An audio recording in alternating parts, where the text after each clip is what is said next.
నమస్కారం. వెల్లెలూస్కి స్వాగతం. ముందుగా ముఖ్యాంశాలు. రాష్ట్రాన్ని ఐటీ హబ్గా మార్చాలన్నదే కూటమి ప్రభుత్వ లక్ష్యం. ప్రభుత్వ చీఫ్ విప్ జీవి.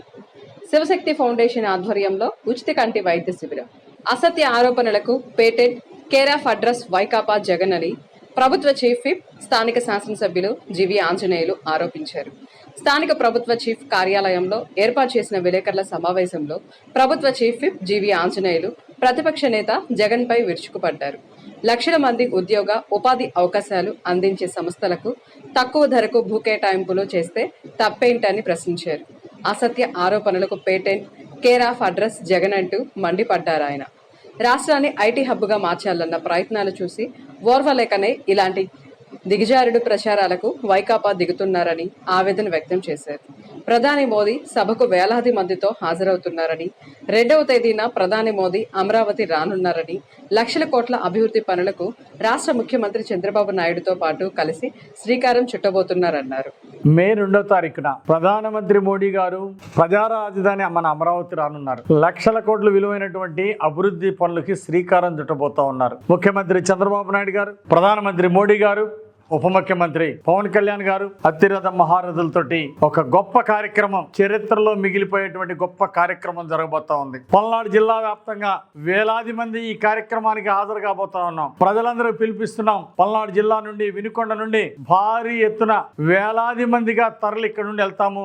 లక్షల మందితో ప్రధానమంత్రి గారి సభ విజయవంతం చేయబోతున్నాం. ఆయన చేయబోతున్న శంకుస్థాపన విజయవంతంగా అభివృద్ధి కార్యక్రమాలు టైం బాండ్ గా పూర్తి చేయబోతున్నాం. అమరావతి రాజధాని ఒక ప్రజా రాజధానిగా, ప్రపంచంలోని వినూత్న రాజధానిగా దాన్ని తీర్చిదిద్దబోతున్నారు చంద్రబాబు నాయుడు గారు. ప్రధానమంత్రి గారికి స్వాగతం పలుకుతూ లక్షలాది మంది స్వచ్ఛందంగా ప్రధానమంత్రి గారి సభకు రావడానికి ఉవ్విళ్ళూరుతున్నారు, ఎదురు చూస్తున్నారు. తప్పనిసరిగా ఈ కార్యక్రమం విజయవంతం కాబోతా ఉంది. అలాగే చంద్రబాబు గారికి ధన్యవాదాలు. గంగపుత్రులకు ఎన్నికల ముందు ఇచ్చిన వాగ్దానం నిలబెట్టారు. చేపల వేట నిషేధ టైంలో వాళ్ళకి భృతి కల్పించడానికి 10,000 నుండి 20,000కి పెంచారు. ఆ విధంగా మత్స్యకారులను ఆదుకున్నటువంటి చంద్రబాబు గారికి ప్రత్యేక ధన్యవాదాలు. జగన్మోహన్ రెడ్డికి నేను అడుగుతున్నా, గతంలో మీ పాలనలో 5 ఏళ్ల పాలనలో మీరు ముఖ్యమంత్రిగా ఉన్నప్పుడు కొత్త పరిశ్రమలు ఎందుకు రాలేదు చెప్పండి? ఉన్న పరిశ్రమలు ఎందుకు పారిపోయినాయి చెప్పండి? లూలు పరిశ్రమ ఆ రోజు పెట్టడానికి చంద్రబాబు గారి పాలనలో ముందుకు వస్తే దాన్ని మీరు ఎందుకు తరిమేశారు? అమర్రాజా బ్యాటరీ వాళ్ళు 10,000 మందికి ఉపాధి కల్పించేటువంటి కొత్త ఫ్యాక్టరీ ఇక్కడ పెట్టబోతే దాన్ని తరివేస్తే వాళ్ళు తెలంగాణలో పోయి పెట్టారు. నీ పనికిమాలినతనం వలన, నీ వేధింపులు, అరాచకాలు, నీ దోపిడీ వలన కొన్ని పరిశ్రమలు పారిపోయినాయి. మీరు అడిగిన లంచాలు ఇవ్వలేక. జగన్మోహన్ రెడ్డికి చంద్రబాబు గారికి ఏంటండి తేడా? చంద్రబాబు గారు ఉన్నప్పుడు ఈరోజు పరిశ్రమలు పరిగెత్తుకుంటా దేశ విదేశాల నుండి టీసీఎస్ లాంటి కంపెనీలు, పెద్ద కంపెనీలు వచ్చి ఎందుకు పరిశ్రమలు పెడుతున్నారు? ఆ రోజు జగన్మోహన్ రెడ్డి పాలనలో టెంపుల్టన్ లాంటి కంపెనీలు, లూలు లాంటి పెద్ద కంపెనీలు ఎందుకు పారిపోయినాయి? నాకు జగన్ సమాధానం చెప్పమనండి. ప్రజలందరికీ అర్థమైంది. జగన్ ఏమో పరిశ్రమలు పెడతానంటే నాకేం ఇస్తాడని అడుగుతాడు. చంద్రబాబు గారేమో ఆ కంపెనీలు వస్తే ప్రజలకు ఏం మేలు జరుగుతుంది, ఎంతమందికి ఉపాధి, ఎన్ని లక్షల మందికి, ఎన్ని వేల మందికి ఉద్యోగాలు వస్తాయని చంద్రబాబు గారు ఆలోచిస్తారు. ఇది చంద్రబాబు గారికి ఆనాటి జగన్ పాలనకున్న తేడా. నీకు లంచాలు ఇస్తేనేమో పరిశ్రమలు పెట్టనిచ్చాడు. ఆ లంచాలు ఇలాక పరిశ్రమలు రాకుండా పోయినాయి. స్వార్థ ప్రయోజనాలు ఆలోచించినటువంటి ముఖ్యమంత్రుల పాలనలో లంచాలు, వేధింపులు, కొంతమంది లంచాలు అడిగారు, కొంతమంది వేధింపులు చేశారు. దానివల్ల కొత్త పరిశ్రమలు రాకపోగా జగన్ పాలనలో ఉన్న పరిశ్రమలు పక్కకు పోయినాయి. చంద్రబాబు గారి పాలనలో ఆనాడు తెలంగాణ సమైక్య రాష్ట్రంలో చంద్రబాబు గారు ముఖ్యమంత్రి ఉన్నప్పుడు హైటెక్ సిటీ కానీ అనేక సాఫ్ట్వేర్ కంపెనీలకి తక్కువ రేటుకి భూములు కేటాయించారు. దానివల్ల ఈ రోజు లక్షల మందికి ఈ రోజు ఆడ ఉద్యోగ అవకాశాలు వచ్చినాయి. కారణం ఏంటి? ఆ రోజు చంద్రబాబు గారు తీసుకున్న చొరవ, చంద్రబాబు గారు వేసినటువంటి ఫౌండేషన్ ఈరోజు తెలంగాణ ముఖ్యమంత్రి చెబుతున్నారు. వల్లనే ఈరోజు ఐటీ ఇండస్ట్రీ ఇంత పెద్ద ఎత్తున డెవలప్ అయింది. దానివల్ల ప్రభుత్వానికి ఈరోజు లక్షల కోట్ల ఆదాయం పెరిగింది. అది చంద్రబాబు గారి యొక్క టాలెంట్. ఆయన అలా ఆఫర్ చేశాడు. కొన్ని పరిశ్రమలకి బెనిఫిట్లు ఇచ్చారు. ఆ బెనిఫిట్లు చూసి వేరే రాష్ట్రాల్లో పెట్టకుండా వచ్చి ఆ రోజు హైదరాబాద్ లో పెట్టారు. దానివల్ల ఈ రోజు ప్రభుత్వానికి 10 రెట్ల ఆదాయం పెరిగింది. ఆదాయం పెంచాలన్నా, సంపద సృష్టించాలన్నా, సంపద పెంచాలన్నా అది చంద్రబాబు గారికి సాధ్యం. పరిశ్రమలు పారదోలాలన్నా, లక్షల కోట్లు దోచుకోవాలంటే అది జగన్ పేటెంట్. జగన్ మాట్లాడటం చాలా బాధాకరం. ఇది కంపెనీలకి, టీసీఎస్ కంపెనీలకి, ఉరుసు కంపెనీలకి దోచిపెట్టారు. 99 పైసలకే ఇచ్చారు. ఇస్తామండి. 61 కంపెనీలకి మందికి ఇస్తాం, 12,000 ఉద్యోగాలు ఇస్తానన్న టీసీఎస్ కంపెనీకి ఇచ్చింది ప్రభుత్వం. నీలాగా లంచాలు అడగలేదే, నాకేం ఇస్తారని ప్రభుత్వం అడగలేదే. మా నిరుద్యోగులకి ఏం చేస్తారని ఆలోచించింది ప్రభుత్వం. టీసీఎస్ ద్వారా 12,000 మందికి ఎంప్లాయ్మెంట్ రాబోతుంది. దానివల్ల ఆంధ్రప్రదేశ్లో ఐటీ హబ్ని విశాఖపట్నంలో, తిరుపతిలో, విజయవాడలో జర్నలిస్టు కుటుంబాలను ప్రభుత్వం ఆదుకోవాలని వినుకొండ నియోజకవర్గం జర్నలిస్టులు డిమాండ్ చేశారు. జర్నలిస్టు స్వర్గీయ ఉప్పు మస్తాన్ రావు 4వ వర్ధంతి సభ స్థానిక ఆర్టీసీ బస్టాండ్ వద్ద నిర్వహించారు. వినుకొండ జర్నలిస్టులు, నాయకులు, అభిమానులు మస్తాన్ రావు చిత్రపటానికి పూలమాలలు వేసి నివాళులర్పించారు. కరోనా సమయంలో విధులు నిర్వహిస్తూ కరోనా బారిన పడి జర్నలిస్టు మస్తాన్ రావు మృతి చెందడం జరిగిందన్నారు. రాష్ట్ర వ్యాప్తంగా కరోనా సమయంలో జర్నలిస్టులు విధులు నిర్వహిస్తూ కరోనా బారిన పడి మరణించడం జరిగిందన్నారు. కరోనాతో మృతి చెందిన జర్నలిస్టు కుటుంబాలను నాటి ప్రభుత్వం ఆదుకుంటామని హామీ ఇచ్చి మరిచిందన్నారు. కరోనా బారిన పడి మృతి చెందిన జర్నలిస్టు కుటుంబాలు ఇంటి పెద్ద దిక్కును కోల్పోయి నేటికి తీవ్ర ఇబ్బందులు పడుతున్నారని అన్నారు. కరోనా బారిన పడి మృతి చెందిన జర్నలిస్టు కుటుంబాలను ప్రభుత్వం ఆదుకోవాలని కోరారు. తమ కుటుంబ ఆధ్వర్యంలో నిర్వహిస్తున్న శివశక్తి ఫౌండేషన్ ద్వారా రాజకీయాలు, కులాలు, మతాలకు అతీతంగా సేవలు అందిస్తున్నామని ప్రభుత్వ చీఫ్ విప్ వినుకొండ ఎమ్మెల్యే జీవి ఆంజనేయులు అన్నారు. భవిష్యత్తులోనూ ఈ సేవా కార్యక్రమాలను కొనసాగిస్తామని శివశక్తి లీలా అంజన్ ఫౌండేషన్ చైర్పర్సన్ లీలావతి సేవా కార్యక్రమాల్లో విస్తరించాలని ప్రణాళిక రూపొందించారన్నారు. సెంటు భూమి, ఇల్లు లేని ఎస్టీలకు శివశక్తి ఫౌండేషన్ సేవలు అందిస్తుందన్నారు. స్థానిక గంగరేణి కళ్యాణ మండపంలో శివశక్తి లీలా అంజన్ ఫౌండేషన్, పెదకాకానిలోని శంకర్ కంటి ఆసుపత్రి, జిల్లా అంధత్వ నివారణ సంస్థ ఆధ్వర్యంలో ఏర్పాటు చేసిన ఉచిత కంటి శుక్లాల వైద్య శిబిరాన్ని ప్రభుత్వ చీఫ్ విప్ జీవి ఆంజనేయులు ప్రారంభించారు. ఇక్కడ పరీక్షలు నిర్వహించి శస్త్రచికిత్సలకు ఎంపిక చేసిన వారికి శంకర్ కంటి ఆసుపత్రిలో ఆపరేషన్లు నిర్వహించనున్నారు. ఈ సందర్భంగా ప్రభుత్వ చీఫ్ విప్ జీవి ఆంజనేయులు మాట్లాడుతూ ఇప్పటి వరకు తమ ఫౌండేషన్ ద్వారా 40,000 మందికి పైగా కంటి శుక్లాల శస్త్రచికిత్సలు నిర్వహించామన్నారు. ఇకపైన కూడా ఈ శిబిరాలు పెద్ద ఎత్తున నిర్వహిస్తామన్నారు. శుక్లాల శస్త్రచికిత్సతో పాటు కంటి పొరలు తొలగించే చికిత్సలు చేయిస్తామన్నారు. శివశక్తి ఫౌండేషన్ ద్వారా నేత్ర వైద్య శిబిరానికి వచ్చి కంటి ఆపరేషన్లు చేయించుకోవడానికి ముందుకు వచ్చిన అందరికీ అభినందనలు తెలియజేస్తూ, ఆ భగవంతుడు మీకు ఆయురారోగ్యాలు ఇవ్వాలని, మంచి సంతోషాన్ని ఇవ్వాలని, మంచి నేత్ర చూపు అందరికీ మీకు భగవంతుడు ఇవ్వాలని కోరుకుంటూ, మీ ఆపరేషన్ విజయవంతం అవుతుంది. మళ్ళీ మీకు చూపు నంబర్ 1గా కనపడుతుంది. మీరు 25 ఏళ్ల వయసులో, 30 ఏళ్ల వయసులో చూపు ఎంత బాగా కనపడిందో మీకు శుక్లం ఆపరేషన్ చేసిన తర్వాత యవనంలో ఉన్నట్టు చక్కటి చూపు వస్తుంది. ఆ విధంగా భగవంతుడు మీకు అండగా ఉంటారని, ఆశీర్వదిస్తారని భగవంతుడిని ప్రార్థిస్తూ, మరొక్కసారి శంకర కంటివే హాస్పిటల్ వారిని హృదయపూర్వకంగా, మేనేజర్ శ్రీనివాసరావు గారిని, డాక్టర్స్ అందరినీ హృదయపూర్వకంగా అభినందిస్తూ, ఆర్ఎంపీ డాక్టర్లు ఇక్కడ బీపీలు, షుగర్లు చూడటానికి, మరి మెరుగైన సేవలు అందించడానికి అంతా కూడా పెద్ద టీం వచ్చి చేస్తున్నారు. ఆర్ఎంపీ డాక్టర్ మిత్రులందరికీ నేను శివశక్తి ఫౌండేషన్ ద్వారా ప్రత్యేక ధన్యవాదాలు తెలియజేస్తున్నానని లీలావతి గారి తరఫున కూడా అందరికీ శుభాభినందనలు తెలియజేస్తూ, ఈరోజు వేరే కార్యక్రమం ఉన్నందువల్ల రాలేకపోయారు. బయట అల్పాహారం ఏర్పాటు చేశారు. డాక్టర్ల దగ్గర చూపించుకున్నాక వెళ్ళేటప్పుడు అల్పాహారం కూడా తీసుకొని వెళ్లాల్సిందిగా అందరికి విజ్ఞప్తి చేస్తూ, నాకు ఈ అవకాశం ఇచ్చిన పెద్దలందరికీ, శివశక్తి ఫౌండేషన్ ద్వారా ఆహ్వానించగానే వచ్చినటువంటి 5 మండలాల నుండి వచ్చినటువంటి నాయకులందరికీ పేరు పేరున ధన్యవాదాలు తెలియజేస్తూ,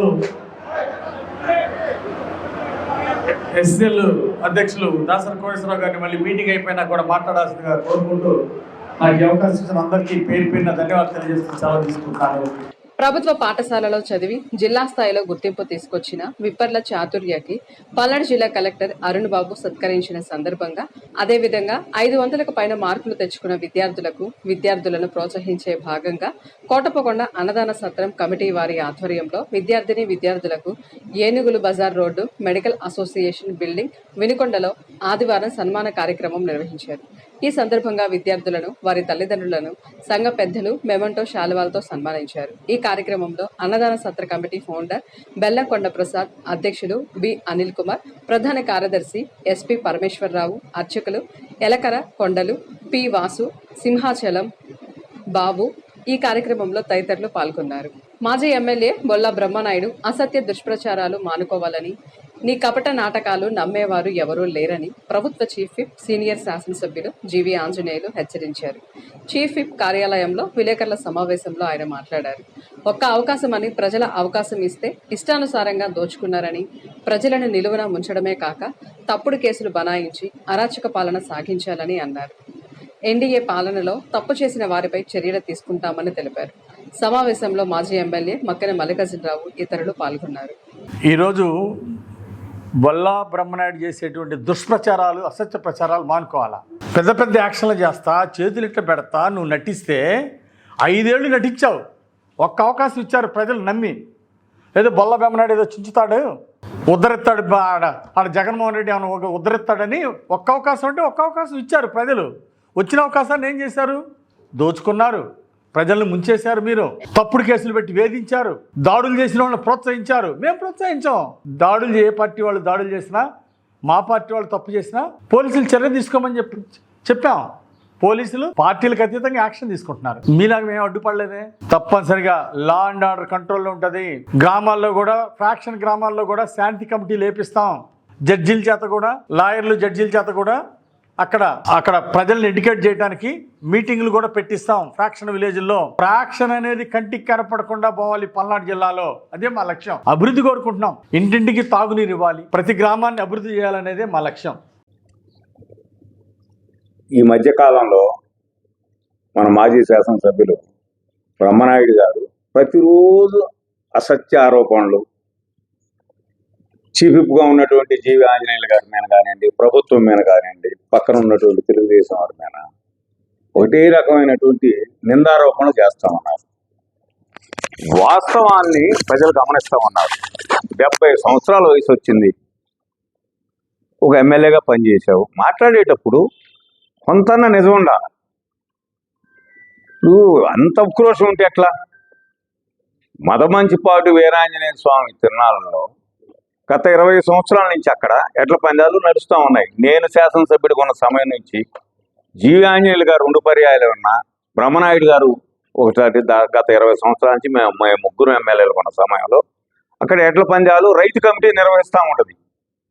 ఆ సందర్భంగా వచ్చేటటువంటి ఆ రైతులకు కానివ్వండి, ఆ ఎడ్ల పందాలకు వచ్చేటటువంటి ఆ పందెంకి వచ్చేటువంటి ఎడ్ల వారికి కానీ మా తండ్రి గారు మక్కెన చంద్రరామయ్య గారు ఉచితంగా భోజన వసతి కల్పిస్తారు.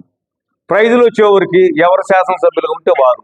ఈ బ్రహ్మనాయుడు కూడా ఎమ్మెల్యేగా ఉన్నప్పుడు మొదటి ప్రైజ్ ఇచ్చారు. జీవీ ఆంజనేయులు గారు నిన్న కూడా ఆయన మొట్టమొదటి ప్రైజులుగా 3 ప్రైజులు 3 లక్షల చిల్లర ఆయన ఇచ్చారు. ఇది అందరికీ తెలిసింది నగ్న సత్యం. అసలు నవ్వు వస్తుందండి. ఆయన నటనంతా మాకు రాలేకపోయినా నేను ఆవుల ఎరువులతో ఆర్గానిక్ రైస్ను పండించి అక్కడ రైతులకి భోజనం వస్తే ఏర్పాటు చేస్తాం. అది మా అదృష్టంగా భావిస్తాం. మేము ఏ రోజు ఇది మేము పెట్టాము, ఇది మేము చేసామని ఎక్కడ చెప్పం. ఫ్లెక్సీలు కట్టుకునే సంస్కృతి మాకెక్కడుందండి? నిన్న మీరు లేకపోయినా, మీ అనుచరులు కొంతమంది కావాలని లేకపోయినా కానీ నేను ఎక్కడా కూడా ఎడ్ల పందాలు జరిగేటటువంటి ప్రాంతంలో తెలుగుదేశం జెండాలు కానీ, లేకపోతే జీవీ ఆంజనేయులు గారి ఫ్లెక్సీలు కానీ, మాయి కానీ ఎక్కడా లేవు. జనసేన జెండాలు కానీ పోవటమే లేదు. అంతా రైతు కమిటీ ద్వారా మాత్రమే చేయడం జరిగింది. అసలు అక్కడ ఇంకొక మతలబు ఉందండి. ఈ రైతు కమిటీ ద్వారా అక్కడ సత్రాన్ని ఒకదాన్ని కులాలకు అతీతంగా నిర్మిద్దామని ఒక ఆలోచనతో అక్కడ ఉన్నటువంటి 20 గ్రామాలకు సంబంధించినటువంటి 40 మంది రైతు కమిటీ అయింది.